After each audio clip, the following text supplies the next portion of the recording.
이 시간 하나님께서 우리에게 주시는 말씀은 마가복음 14장 27절에서 31절 말씀입니다.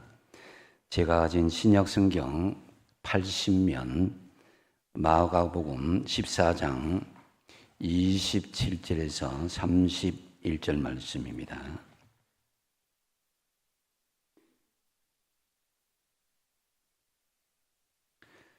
제가 봉독해 드리겠습니다.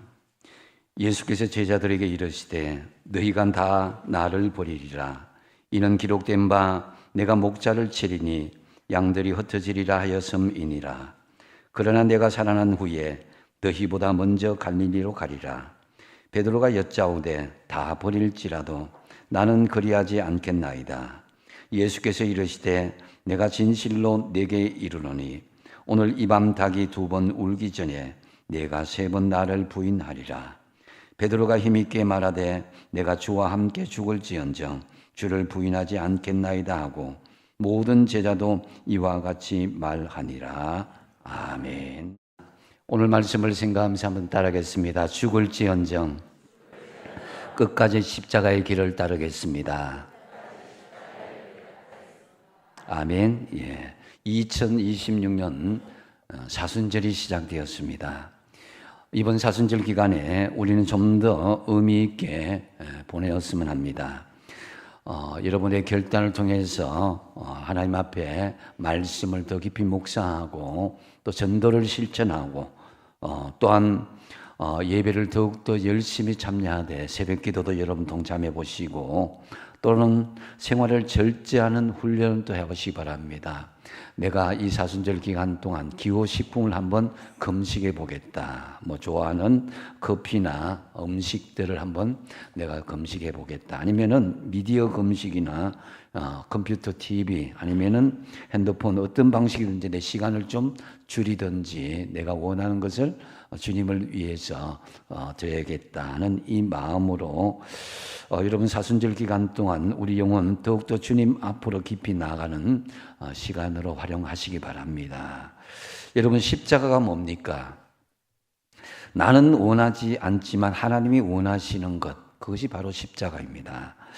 내 생각하고 다르지만 하나님의 생각을 따르는 것이 바로 십자가의 길이라고 할 수 있습니다. 그런데 대개 사람들은 이 십자가를 따르는 길을 부담스럽게 여기는 것이 사실입니다. 십자가의 길을 걸어가는 것, 예수님의 수제자 베드로는 그럼에도 굉장히 호언장담하며 자신만만하게 이야기합니다. 31절에 보니까 베드로가 힘있게 말하되 내가 주와 함께 죽을지언정 주를 부인하지 않겠나이다 하고 모든 제자도 이와 같이 말했다라고 기록하고 있습니다. 여기서 힘있게라는 헬라어 엑세리소스는 이 말은 매우 굉장한 반복되는 그런 의미를 이야기합니다. 그래서 베드로는 반복해서 몇 번이나 이 자신이 십자가의 길을 절대로 포기하지 않고 걸어가겠다. 이게 장담했다는 것이죠. 그래서 내가 주와 함께 죽을지언정 이런 말을 가지고 흡사 전쟁터에 나가는 결연한 군사처럼 결연한 의지를 주님 앞에 표현한 것을 볼 수가 있습니다. 죽을지언정 십자가의 길을 따르겠다는 것, 여러분이라면 과연 그렇게 할 수 있겠습니까? 현대에 등장한 신조 중에 근자감이라는 단어가 있습니다. 이 근자감은 근거 없는 자신감을 줄여서 하는 말이기도 합니다. 현실을 모르고 자신의 상태를 정확하게 알지 못하면서 무조건 자신감에 충만하여서 무엇이든지 할 수 있다고 그렇게 자신감에 충만한 그런 착각하는 사람을 말합니다.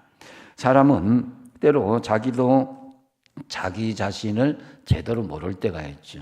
부부가 평생을 살아도 어떤 경우에는 몰랐던 부분을 발견하는 경우가 있고 우리 스스로에도 스스로 우리 자신의 내용들 알지 못하는 부분들이 이런 부분이 나한테 있구나라는 것을 발견하고 놀라기도 합니다. 그만큼 우리가 모르는 영역이 있다라는 거죠. 무식하면 어떡하다고요? 예, 용감하다 그러잖아요. 그죠?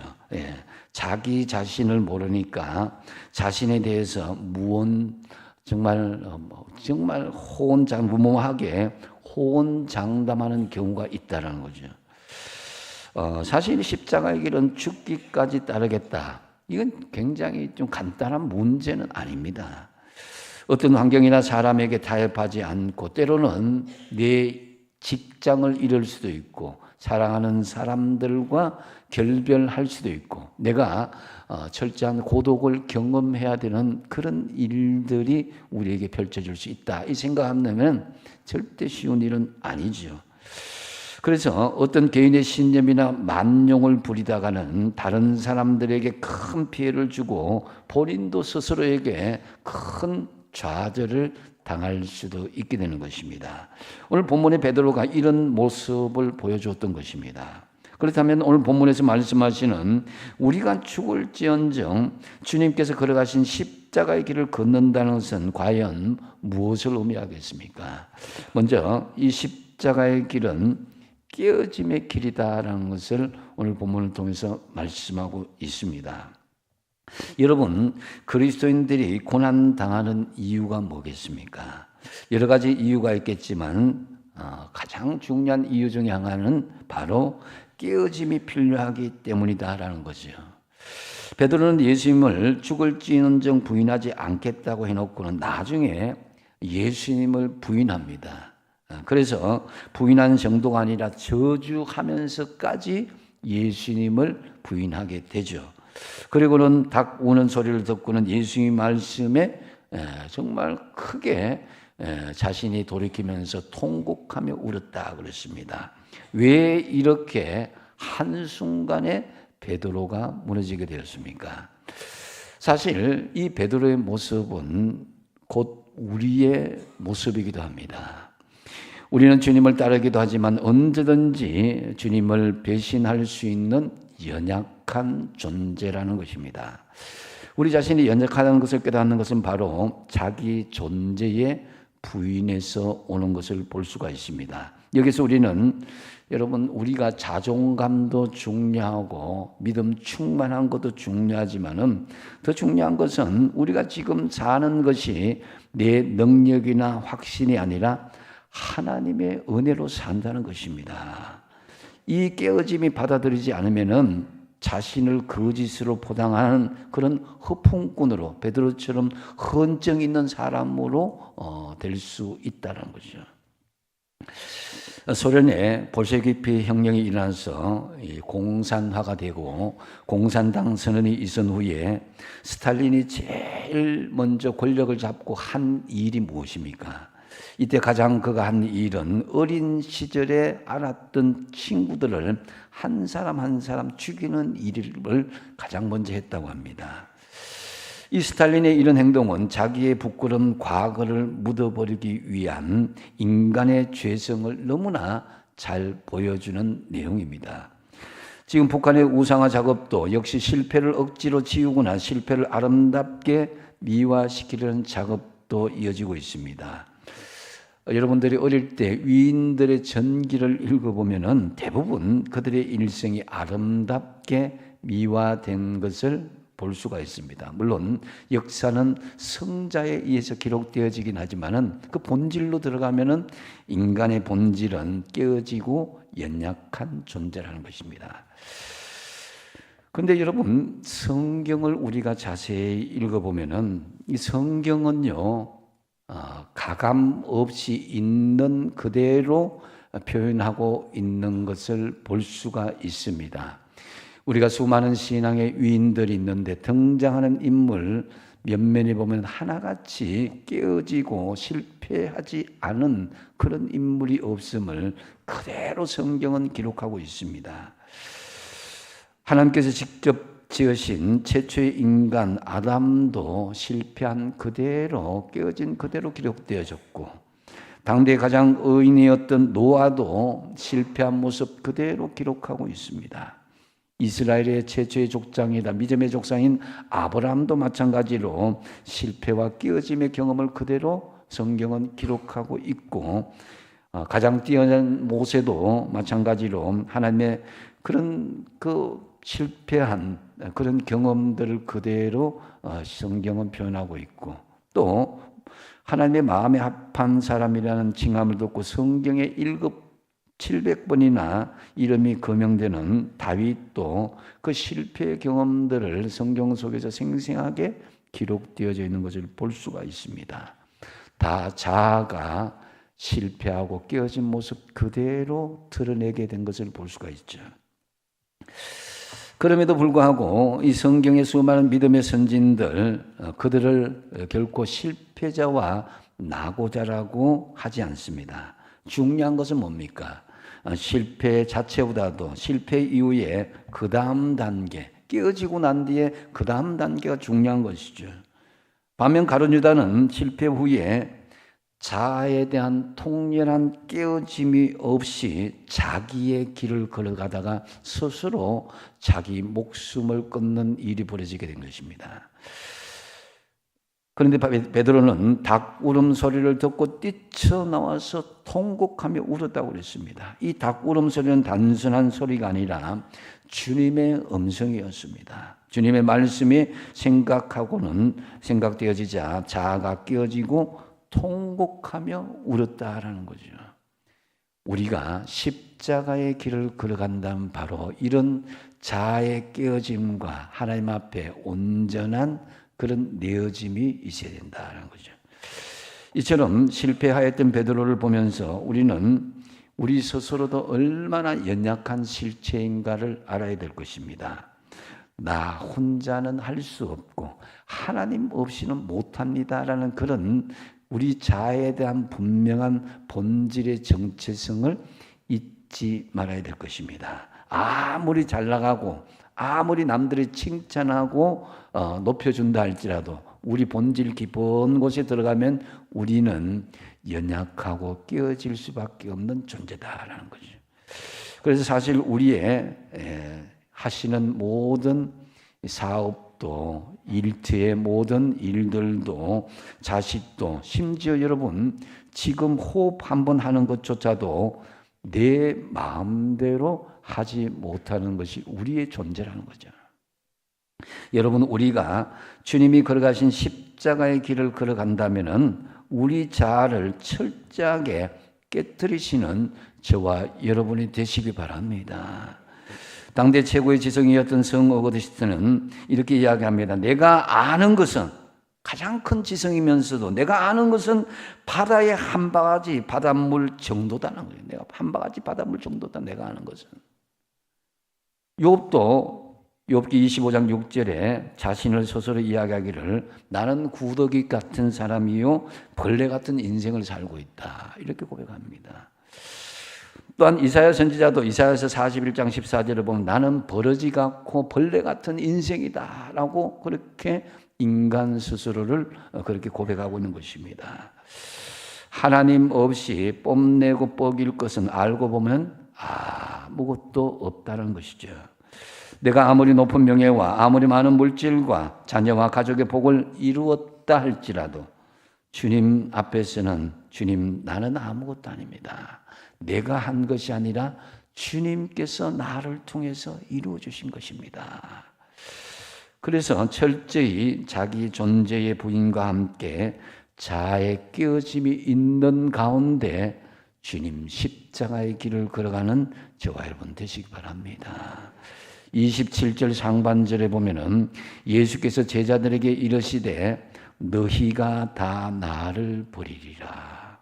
예수님은 십자가의 길을 걸어가면서 따르던 제자들이 하나같이 배반하게 될 것이며 그로 인해서 예수님은 철저한 고독 속에 버려질 것을 알고 계셨습니다.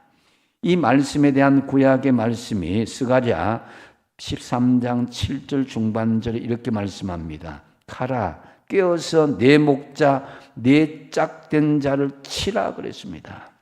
이게 무슨 말이냐면은 하나님께서는 장차 하나님의 짝인 예수 메시아를 칼로 치라는 명령을 내리게 된다는 것입니다. 온 인류의 죄를 예수님께서 대신하여서 십자가에서 깨어지게 된다는 말씀인 것이죠.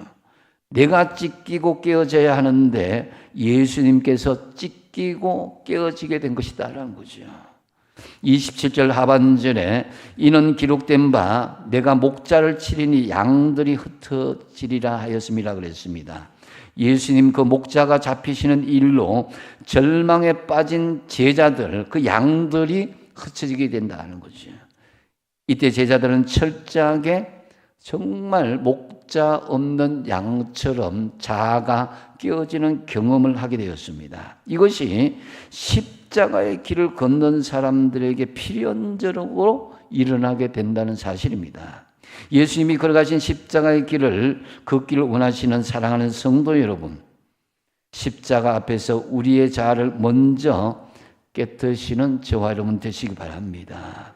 여러분, 주님 앞에서 우리는 그만을 떨기보다 우리의 약함을 드러낼 수 있어야 될 것입니다.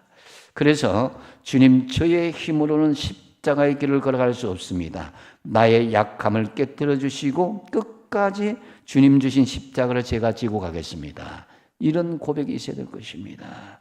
그래서 사도 바울은 고린도후서 12장 10절에 이렇게 고백합니다. 같이 한번 읽어보겠습니다. 시작. 그러므로 내가 그리스도를 위하여 능욕과 궁핍과 박해와 곤고를 기뻐하노니 이는 내가 약한 그때에 강함이라. 아멘. 여러분, 주님 앞에 우리가 깨어지고 낮아지고 약함을 드러내는 것은 결코 부끄러운 것이 아닙니다.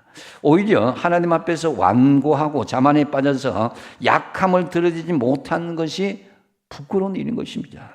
그러므로 주님이 걸어가신 십자가의 길을 걷는 우리는 철저하게 우리 자아를 깨트릴 수 있어야 되는 것입니다. 하나님 도움 없이 우리의 힘과 능력만으로는 결코 내게 주어진 이 십자가의 길을 걸어갈 수 없음을 솔직하게 인정하십시오. 그리고 하나님의 도움을 구하시고 죽을지언정 십자가의 길을 당당하게 걸어가시는 저와 여러분 되시기 바랍니다. 또한 우리가 죽을지언정 십자가의 길을 걷는다는 것은 희망의 길을 걷는다라는 그런 의미가 있습니다. 여러분, 우리는 주님의 제자로서 십자가의 길을 걷는데 만약에 우리가 십자가의 길을 걷면서 절망하는 모습을 보인다면 누가 그 십자가의 길을 따라오겠습니까? 예수님은 죽기까지 십자가의 길을 걸어가면서 제자들에게 희망을 보여주셨습니다.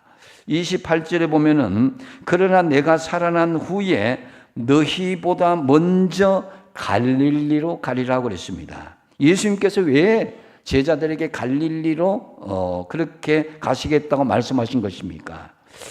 과연 갈릴리가 예수님과 제자들에게 무슨 의미가 있고 어떤 곳이기에 그런 말씀을 했겠습니까? 갈릴리는 바로 베드로와 그 제자들을 처음 부르신 장소입니다. 그들은 그곳에서 그물과 배와 모든 것을 버리고 예수님을 따랐던 장소이기도 하고, 또 갈릴리는 예수님의 말씀을 전가하며 천국 복음을 전한 중심지기도 했고, 갈릴리는 수많은 이적과 기적을 행하신 그런 장소였습니다. 소위 신앙의 처음 맛보는 신앙의 원점이 바로 갈릴리였다라는 거죠. 그렇게 갈릴리는 예수님과 제자들에게 절망에서 희망을 주는 곳이다라는 거죠. 우리가 길을 잃어버리고 삶에 여러분 갈 바를 잃어버리면은 어디로 가야 됩니까? 외지에서 길을 잃으면 길을 잃었던 그 첫 장소에 찾아가서 다시 시작하면 돼요. 공연히 아는 척하고 하면 더 길을 헤맨다. 우리 인생도 마찬가지입니다. 우리 인생 가운데 정말 내가 삶이 엉키고 설키고 갈 바를 알지 못하면 참 주님과 만났던 그 지점 갈릴리로 가야 된다는 거죠. 그래서 예수님께서 부활 후에 배반한 제자들을 만나기 위해서 먼저 그곳으로 가야겠다. 예수님께서 있어서 배반하고 도망쳤던 제자들을 그 소중한 존재로 만났던 것입니다. 여러분, 갈릴리에서 베드로를 만났던 예수님 보십시오. 야, 이놈아, 네가 왜 십자가를 배신하고 나를 저주하고 도망가느냐, 이렇게 꾸짖지 않으시고 어떻게 말씀하셨습니까? 네가 나를 사랑하느냐? 네가 나를 사랑하느냐? 네가 나를 사랑하느냐. 예수님은 우리가 배반했어도 여전히 우리를 소중한 존재로 여기시고 내 삶에 얽히고 설킨 것, 내가 정말 주님을 떠나 살던 그 모습도 품어 안아주시고 버리지 않으시고 부르신 그 장소에서 우리를 기다리고 계신다. 그 장소가 바로 여러분의 갈릴리입니다. 여러분 그 장소를 기억하시고 나아갈 수 있어야 돼요. 우리가 배신해서 주님의 마음을 아프게 하고 서운하게 했다고 할지라도 예수님은 변함없이 우리를 부르고 계십니다. 그러므로 우리는 우리의 처음 원점의 자리 갈릴리로 가야 됩니다. 주께서 나를 부르신 그곳으로 나갈 때 주님은 우리를 기다리고 계시는 것입니다. 우리를 버리거나 내치기보다는 우리를 회복시켜 주시고 희망의 메시지를 우리를 통해서 주시고자 하는 것이다라는 거죠. 그래서 예수님은 제자들이 배신하고 그 다음에 십자가에 달리시고 그리고 예수님께서 갈릴리로 기다리겠다 이 일정을 쭉 하신 거예요. 우리는 어떻습니까? 나를 배신한 사람이 있으면 보기도 싫고 만나기도 싫다. 그런데 주님은 그 스케줄을 다 아시고 내가 갈릴리에서 기다리겠다. 이게 뭡니까? 그럼에도 불구하고 내가 너희들에게 희망을 주겠다는 거죠. 베드로전서 1장 6절에 보면은 그러므로 너희가 이제 여러 가지 시험으로 말미암아 잠깐 근심하게 되지 않을 수 없으나 오히려 크게 기뻐하는도다 그랬습니다.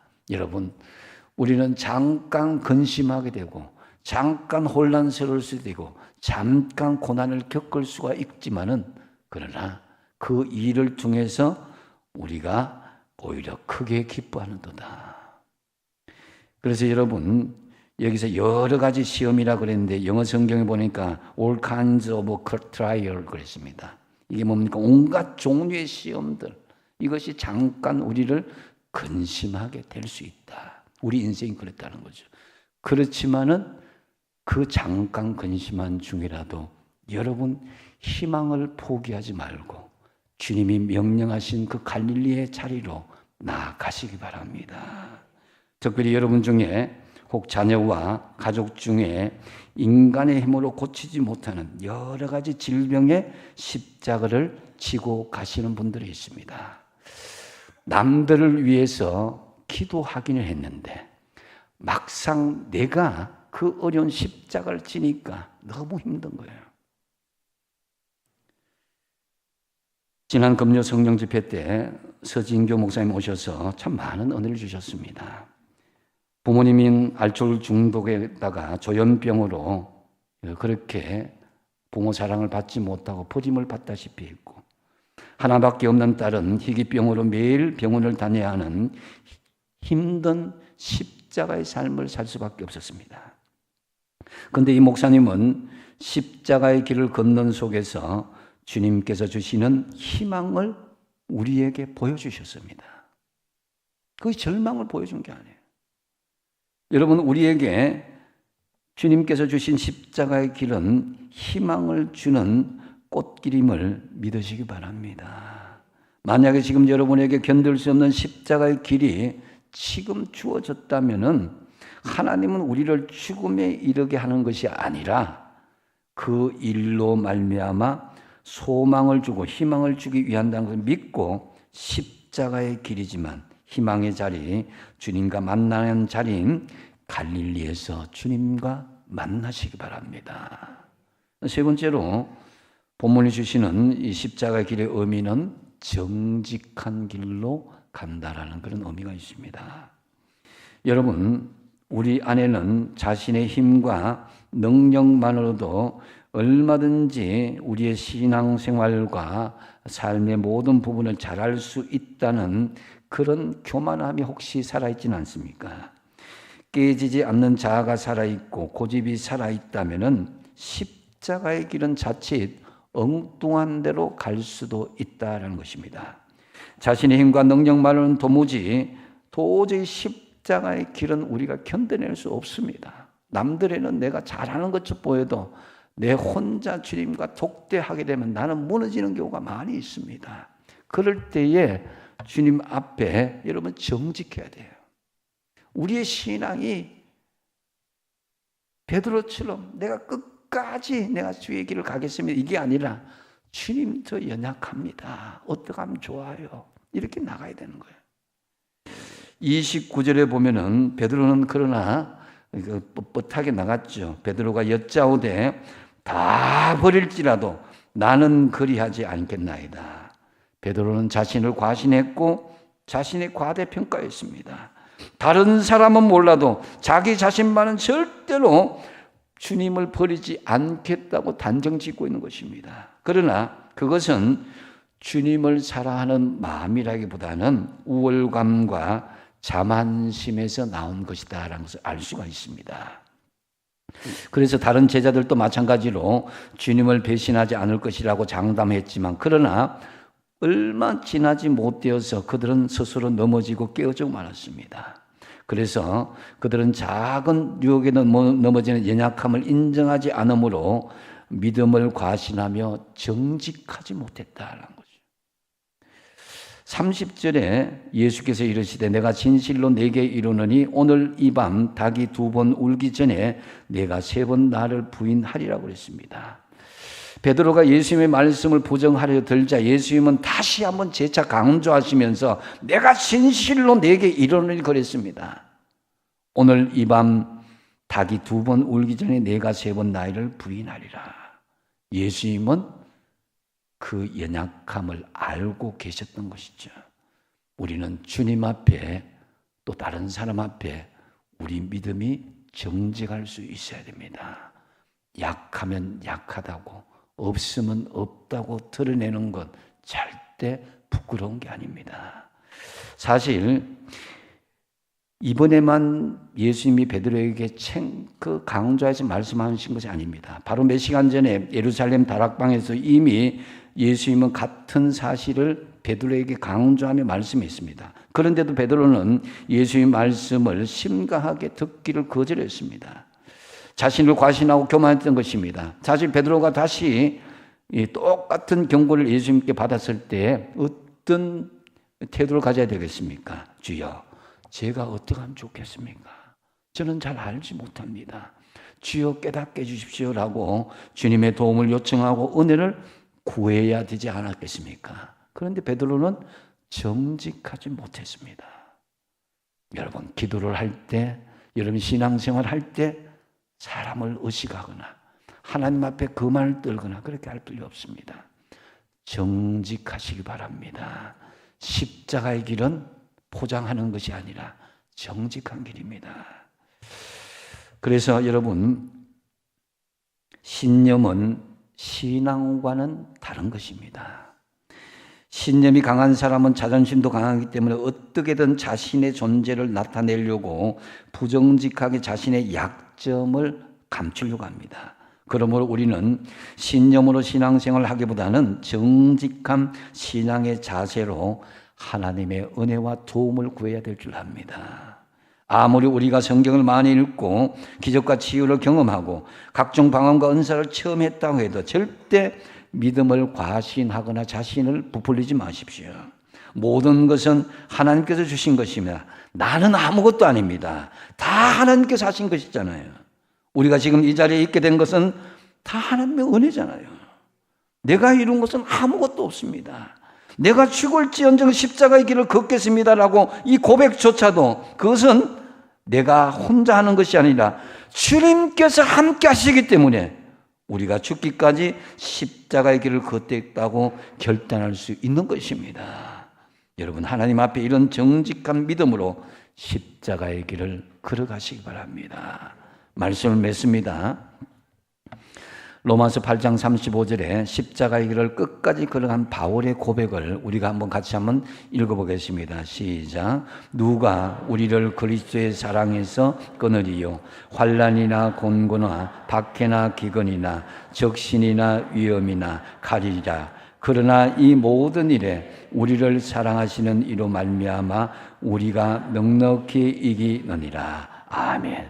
여러분, 우리에게 주어진 십자가의 삶, 우리를 사랑하시는 주님 때문에 우리가 넉넉하게 이겨낼 줄로 믿으시기 바랍니다. 어떤 모양이든지. 그래서 죽을지언정 주님께서 걸어가신 십자가의 길을 우리가 걸어가는 것은 첫 번째는 뭐라고 했습니까? 깨어짐의 길이다라는 거죠. 철저히 자기 존재의 부인과 함께 자아의 깨어짐이 있는 십자가의 길을 걸어가십시오. 두 번째 뭡니까? 희망의 길을 걸어가는 것이다라는 거죠. 여러분, 갈릴리로 돌아가라고 했습니다. 크게 희망이 있습니다. 얽히고 설킨 것, 여러분 그대로 주님 앞에 제로점, 원점에서 시작할 수 있어야 돼요. 내가 처음 주님을 만나고 감격할 때, 내가 낮아지고 정말 주님 앞에 통곡할 때 그 자리를 돌아가야 된다는 거예요. 세 번째 뭡니까? 십자가의 길은 정직한 길이다. 포장된 자아와 자존심을 내려놓고 솔직하게 정직한 자세로 내가 죽을지언정 내가 십자가의 길을 걷겠습니다 라고 걸어가십시오. 특별히 사순절을 시작하면서 주님께서 내게 주신 십자가의 길을 죽을지언정 걸어가는 훈련과 연단의 기간을 한번 삼아 보시기 바랍니다. 야, 내가 이 죽기까지 힘들다. 이런 연단이 있어야 된다는 거지. 본문에 베드로처럼 정말 헌으로 그냥 죽을지언정 주님을 가겠습니다. 따라가겠습니다. 이게 아니라 실제로 여러분들이 십자가의 길을 이겨내고